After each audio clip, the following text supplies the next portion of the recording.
और 24 घंटे 7 दिन अंदर बैठा हुआ है। और हमारे बस दुकान छोड़ने का, घर छोड़ने का, बच्चों को छोड़ने का नहीं, एकदम सब कुछ उड़ा लेगा। देख लेना, फिर देखना तो क्या करेगा। ये बहाने जितने मर्जी लगाओ, अपना नुकसान दूसरे का नुकसान नहीं हो सकता। इसलिए जितना जल्दी हो, वेद कहता उत्तिष्ठो जागृत प्राप्त वराधि बोधता, उठो जाग जाओ, लग जाओ भगवान के भजन में, यही समय है, फिर और समय नहीं रहेगा। प्रभु मिलन की यही देरिया, ये भगवान के मिलन का समय आया, भजन का समय आया है, भोजन का समय नहीं है। अगर भोजन के लिए समय देंगे तो भगवान कुत्ता बना देगा, गधा बना देगा, हाथी बना देगा, खाओ भोजन, अब सत्संग नहीं मिलेगा तुमको। इसलिए बंधुओं, एक एक दिन करके हमारी उम्र जा रही है, हम बूढ़े हो रहे हैं, हम पुराने हो रहे हैं। किसी को अंग्रेजी में पूछो तुम्हारी उम्र क्या है, तो क्या बोलते, हाउ ओल्ड आर यू, आप कितने बूढ़े हो गए, आप कितने पुराने हो गए। देखो अंग्रेजी भी समझदार होते, ऐसा सेंटेंस बना करके दे कोई उससे काट नहीं सकता। इसलिए हम हर दिन बूढ़े हो रहे हैं, हर दिन पुराने हो रहे हैं, लेकिन पता नहीं है कि कब मौत आ जाएगी। दुनियादारी के काम कौन करेगा, कौन करेगा। अरे भगवान कहता मैं करूंगा, तू मेरे सत्संग में यहाँ, तेरी दुकान में देखूंगा, तेरे बच्चों को मैं देखूंगा, तेरा घर में देखूंगा। आगे भी तो भगवान ही देख रहा है, हम कौन सा देख रहे हैं। हमारे करने से हो भी क्या रहा है, भगवान के करने से ही हो रहा है। इसलिए जितनी जल्दी होता है भगवान के नाम को इकट्ठा करो, अपने खाते में, अपनी पोटली में बांधो, अब जाकर के हमारा कल्याण होने वाला है। तो संत लोग कहते हैं, तेनु राम दा बुलावा आया, जिंदगी बन गई, बुलावा आया, जिंदगी बन गई, राम दा बुलावा आया, जिंदगी बन गई, बुलावा आया, जिंदगी बन गई, राम दा बुलावा आया, जिंदगी बन गई, राम का बुलावा आया, जिंदगी बन गई।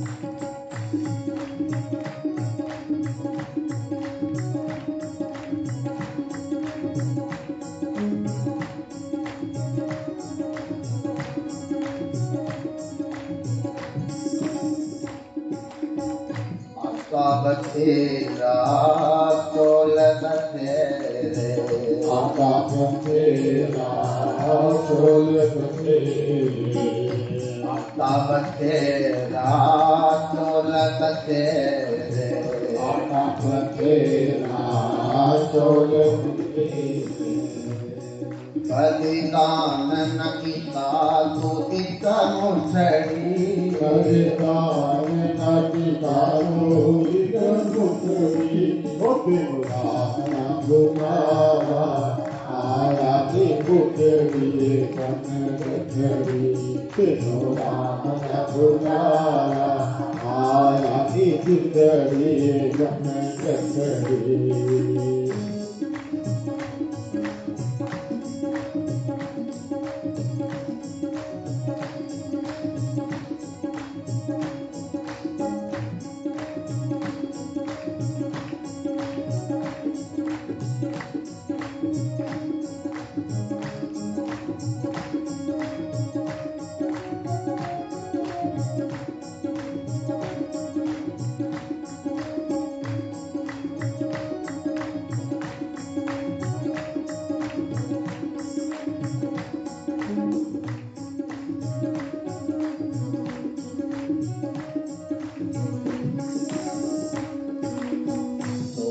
बतेरा चांदी बतेरी सोना बतेरा चांदी बतेरी सोना बतेरा चांदी बतेरी सोना बतेरा चांदी बतेरी कदी दान न पिता तो करतड़ी कदी दान न पिता तो करतड़ी ओ राम का बुलावा आया की पुतड़ी बन गठड़ी तेनो राम का बुलावा आया की पुतड़ी बन गठड़ी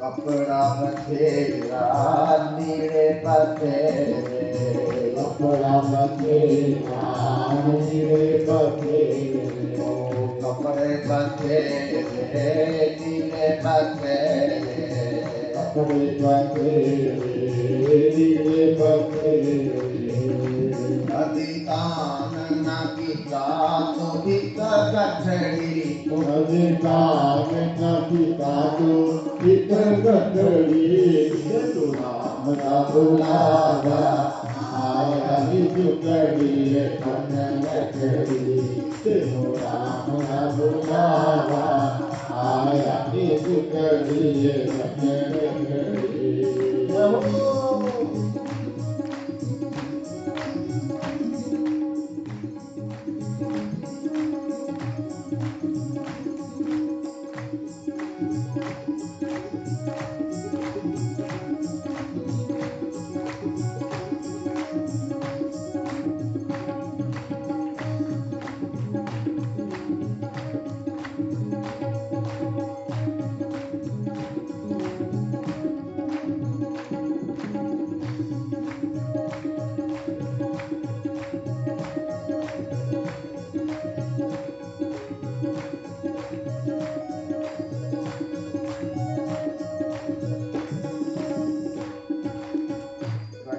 बथेरिया बैल बथेरे कन्या बथेरिया बैल बथेरे कन्या बथेरिया बैल बथेरे कन्या बथेरिया बैल बथेरे अधिदान न की तो एक बछड़ी अधिदान न की तो एक बछड़ी राम का बुलावा आया की पुतड़ी बन गठड़ी तेनो राम का बुलावा आया की पुतड़ी बन गठड़ी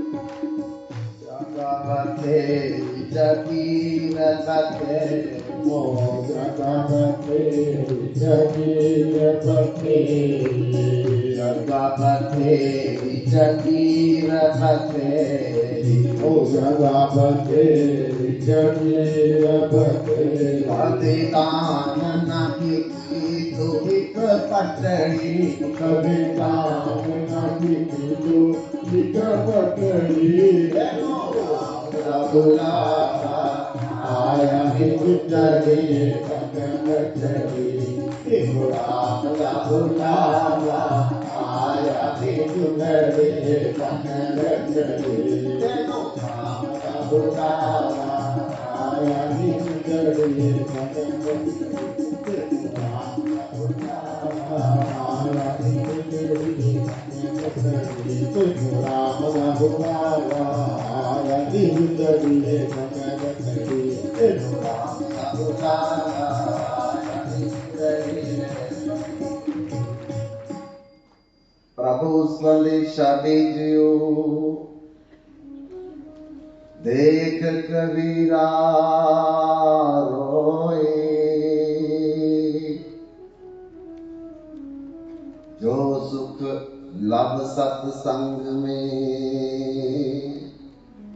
सो बैकुंठ न होए। सत्संग जैसा, कथा जैसा, कीर्तन जैसा जिसको सुख के बराबर दूसरा सुख नहीं दिखेगा, उसी दिन उसको भगवत प्राप्ति हो जाएगी। यही हमारी निजी संपत्ति। इसी में धीरे धीरे आनंद आना शुरू हो जाएगा, सुख मिलेगा, शांति मिलेगी और बाकी चिंता भगवान अपने आप दूर करेगा। संत तुलसीदास कहते हैं, तुलसी पिछले पाप से हरि कथा न सुहाए, जैसे ज्वर के ताप से भोजन की रुचि जाए। जैसे किसी को बुखार हो जाए तो कितना भी स्वादिष्ट भोजन व्यंजन की थाली आगे रखो, बोलेगा मेरा मन नहीं कर। भोजन में कोई खराबी नहीं है, लेकिन अंदर बुखार है और बुखार के कारण वो नहीं खा सकता। ऐसे ही भगवान की कथा तो अमृत में है, सत्संग अमृत में है, कीर्तन भगवान का अमृत में है। पर फिर भी अगर हमारा मन नहीं करता आने को, बैठने को, सुनने को, तो फिर जरूर हमारा पिछले जन्मों के कुछ ऐसे भयंकर पाप हैं जो हमारी रुचि नहीं बनने दे रहे। नहीं तो बाकी कोई काम करना ही नहीं, यही तो काम, और दूसरा काम ही नहीं कोई भी। हम करने यही आए और पाए जाओ, निकलो बस, घर खत्म हो गई। इधर बैठने थोड़ी आए हैं, इधर दृष्टियां करने थोड़ी आए हैं, इधर लड़ाइयां झगड़े मुकदमे थोड़ी करने आए हैं। हम तो जाने के लिए आए और काम मिला हमको, तो काम करके निकलो। हम तो दुनिया भर की जमीनें खरीदते जा रहे हैं, फ्लैट खरीदते जा रहे हैं, तिजोरियां भरते जा रहे हैं। अरे जब हमने रहना नहीं है तो क्या है इतनी जरूरत हमको? और भगवान कहता तुम मेरा भजन करो, मैं तुम्हें दूंगा सब कुछ। वो भी विश्वास नहीं होता है। इसलिए का वार्ता, खास बात क्या है? युधिष्ठिर महाराज ने कहा, अस्मिन महामोह में कटाहे सूर्य अग्नि न रात्रि द्वंद्व मास ऋतु परिघटना काल अपचति से वार्ता। ऋतु में बदल रही है, दिन बदल रहे हैं, सुबह शाम में बदल रही है, आयन पक्ष मास वर्ष बदल रही है, और इसी से हमारी क्षण क्षण उम्र खत्म हो रही है और हमको कोई ध्यान नहीं। हम आगे की सोच रहे हैं। अब पुत्र का विवाह हो गया, पोते का देखना, पोते का हो गया परपोते का देखना, पोते का भी देख, परपोते का देखना है। बताओ कितना की देखना है, कितना की देखना है? कोई जाएगा साथ है नहीं, और अपना समय बर्बाद करते जा रहे हैं हम लोग। लोगों में बहुत बड़ा बैन डाल दिया हुआ कि जो माता परपोते का विवाह देख के जाएगी उसके लिए सोने का विमान आएगा। ये देखो देखो कितना कितना धोखा दे दिया है? पर जब माता मरेगी तो दो भयंकर जो सामने खड़े हो जाएंगे, उनको पूछे कि सोने का विमान और नहीं आएगा। धोखा हो गया माता तेरे साथ। अगर प्रपोते का विवाह देख करके ही सोने का विमान आने लगे तब तो सारे ही उसी विमान पर चढ़ करके जाएंगे। ये धोखा मत खाओ, ना सुनो ऐसे लोगों की बातें जो झूठ बोलते हैं। इसलिए राम कृष्ण नारायण हमारे भगवान है, हमारी सब कुछ है। इनको छोड़ करके जो इधर उधर भाग रहा है और याद रखना भगवान उसको भगाते रहेंगे, कुत्ता बिल्ली हाथी घोड़ा बना करके, फिर वो इस लाइन में कभी नहीं आएगा। इसलिए चलते चलते सीताराम राधे श्याम लक्ष्मी नारायण कुछ ना कुछ हमारे दिल में होना चाहिए। इस सुन करके भजन तो घर में ही करना, हमने भजन तो मन में करना है, लेकिन जब तक सुन करके विश्वास नहीं होगा तब तक हम कुछ कर नहीं सकते हैं, हमारा दिल करेगा नहीं, क्योंकि भगवान तो अंदर ही बैठे हुए हैं। भजन भी मन से ही करना है, लेकिन करें कैसे? इधर तो पोता बैठा है, इधर परपोता बैठा है, और जिधर पोता परपोता परपोता बैठा है उधर भगवान को कैसे बिठाएंगे? बताओ कैसे बिठाएंगे? इसलिए कथा सुन करके, सत्संग सुन करके हमारा विश्वास बनता है, भैया हमारा तो भगवान है, हमारा पति भी वो है, पिता भी वो है, पुत्र भी वो है, वो उसी ने हमारा सब कुछ करना, आगे भी कर रहा, हम क्यों चिंता में पड़े हुए हैं? ये समझना पड़ेगा सत्संग में आकर। दूसरा प्रश्न, किम आश्चर्यम, सबसे बड़ी हैरानगी वाली बात क्या है? तो युधिष्ठिर महाराज ने जवाब दिया, आहनी आहनी भूतानि गच्छन्ति जमाल्यम अन्य स्थावर निशन्ति किमा आश्चर्यम मता परम। रोज हम संस्कार पे जाते, किसी लकड़ी डालने जाते हैं, रसम पगड़ी पे जा रखे हैं, शव यात्रा पे जा रखे हैं, अपनी मौत नहीं जा, हम सोचते हम अमर हैं, हमने तो अमर फल खाया है, मरने वाले एक ही है, बाकी हम नहीं मरेंगे। इसीलिए तो हम लोग पाप कर रहे हैं। यद्यपि लोग के मरणम शर्मम तदिपितमोक्ति पापाचरणम, जब हमको पता है कि मरना है फिर पाप क्यों करेंगे, अपराध क्यों करेंगे, मुकदमा क्यों डालेंगे? मुकदमा पूरा होते होते मर गए, अब बताओ क्या फायदा हुआ? क्या फायदा हुआ? इसलिए यही हैरानगी वाली बात है कि रोज मरते हुए देख रहे हैं, खबरें भी सुन रहे हैं, पड़ोसी भी मर गया, रिश्तेदार भी मर गया, अपने परिवार में भी मर गया, और अपना मरना किसी को याद नहीं रहता। अगला प्रश्न था, का पंथा, किस रास्ते पर चले ताकि भगवान मिल जाए? तो युधिष्ठिर महाराज ने जवाब दिया, तर्को प्रतिष्ठा श्रुति भविन्ना नैको मुनिर यस्य मत परम परमाणम धर्मस्य निहित गुह्याम महाजनो जेल गता सा पंथा।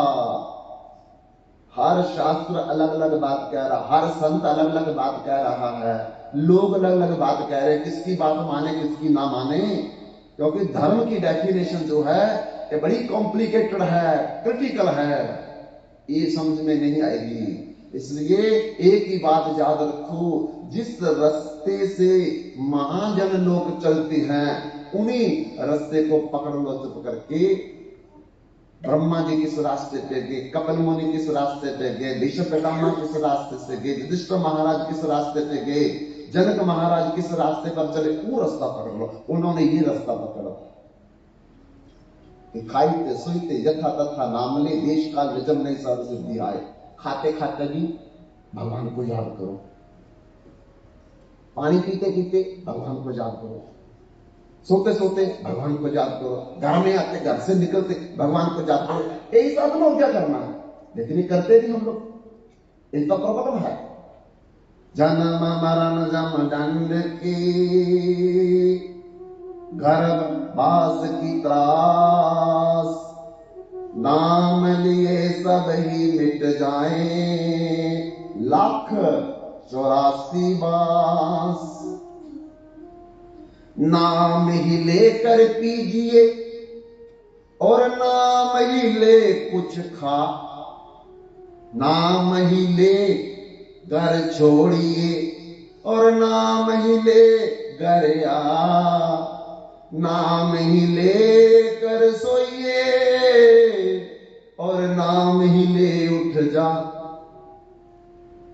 तबे भगवान याद रहे। मैं भगवान का भगवान, मेरे भगवान, मेरी मैं भगवान की याद रहे। ये भूल गए हम लोग। इसी भूलने के कारण ही हम लोग 84 के चक्कर में पड़े, दुखी हो रहे हैं।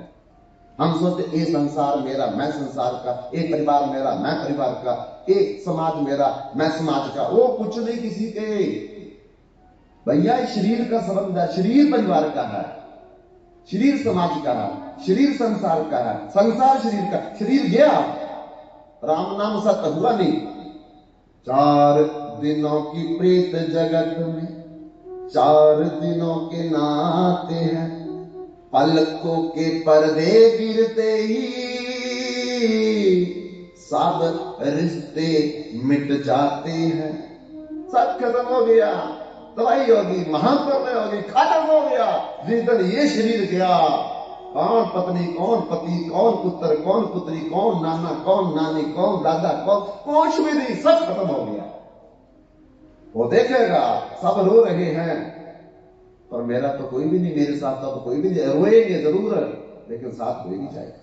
अब साथ तो वही जाएगा जिसने भगवान का नाम लिया होगा। अगला क्वेश्चन पूछा युधिष्ठिर महाराज को, का सुखी, कौन सुखी है? तो क्या बोला युधिष्ठिर महाराज ने? संतोषः परम सुखम। जिसको संतुष्टि तेरा पाना लागे मिठा, जो मिल गया बस उसी में मैं संतुष्ट रखूंगा।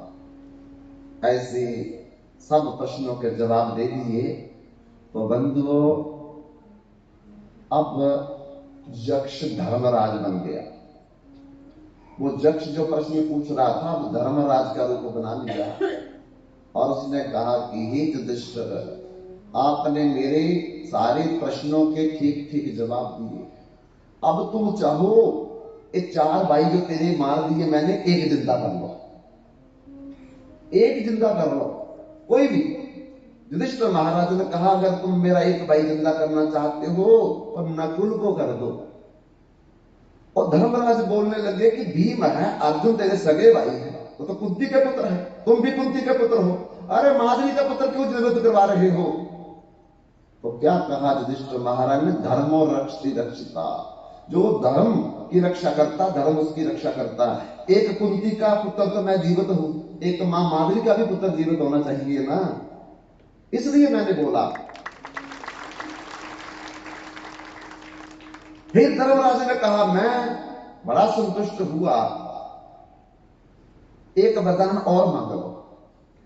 तब युधिष्ठिर महाराज ने कहा कि हमें 12 साल का वनवास मिला है, 13वां साल अज्ञातवास है। ऐसा कोई तरीका, ऐसा कोई वरदान दो कि 13वें साल में किसी को हम दिखाई ना दे। धर्मराज कहा, तथास्तु। तुम पृथ्वी पर रहो, आकाश में रहो, कहीं भी रहो, लेकिन तुम्हें कोई पहचान नहीं सकेगा 13वें वर्ष में। देखो, प्रसन्न होकर के वो भी वरदान दे दिया। मैं और प्रसन्न हूं, और वरदान मांग लो मेरे से। युधिष्ठिर महाराज ने कहा, एक ब्राह्मण आया था हमारे पास, उसकी अरणी और मथानी एक हिरण चुरा करके ले गया। अब उसी की खोज में हम आए हैं, हो सके तो वो अरणी और मथानी या हिरण हमको मिल जाए। तो वो धर्मराज बोलने लगे, मैं ही हिरण बन करके तुम्हारी परीक्षा के लिए आया था, मैं ही था 12 हिरण बन करके। ये लो अरणी और मथानी, जाओ उस ब्राह्मण को जाकर के दे दो। तो बंधुओं, धर्म पर जब हम चलेंगे, धर्म हमारा साथ देगा। और सबसे बड़ा दुनिया में धर्म है भगवान का भजन करना। और कुछ भी, जितने धर्म दुनिया के हैं ये नश्वर हैं, एक ही धर्म नित्य है और इसे भागवत धर्म कहते हैं। वो है ईश्वर का, भगवान का, अपने प्रभु का भजन करना। और भजन का क्या मतलब है? मन में भगवान को याद रखना, बस यही भजन। और क्या करना? उसी के लिए इतना सत्संग सुनना, उसी के लिए इतना कीर्तन, उसी के लिए इतनी तालियां बजानी है कि मेरे मन में आ जाए कि भगवान का हूं मैं, बस यही करना। कुछ नहीं करना, कुछ नहीं करना, यही करना कि मेरे को ये पता लगे मैं भगवान को हूं, भगवान में। ये भूल गए हैं। इसी भूलने के कारण ही हम लोग इस संसार में दुख पा रहे हैं। कृष्ण भूलि से जीव अनादिर बहिर्मुख अतैव माया दे संसार आदि दुख। जिस दिन से हम अपने पिता भगवान को भूल गए हैं, उसी दिन भगवान की माया हमको नचा रही है और नचा नचा करके दुख दे रही है। परमेश्वर दे पुण्य व्यापन सब रोग। जो परमात्मा को भूल गया, दुनिया के सारे रोग उसको लग जाएंगे। इसलिए परमात्मा को याद करने से सारे रोग खत्म हो जाएंगे। बुल्ले राबदा की पावना एक दिन को तो लाने बाद इतना काम है। इसलिए बंधुओं, कल बहुत इंपॉर्टेंट डे है, महत्वपूर्ण दिन है, निर्जला एकादशी। एक कथा होने से पहले बहुत डेटें बनाई जा रही थी कि कौन सी डेट को कथा की जाए, लेकिन हमारे आदरणीय सुशील भाई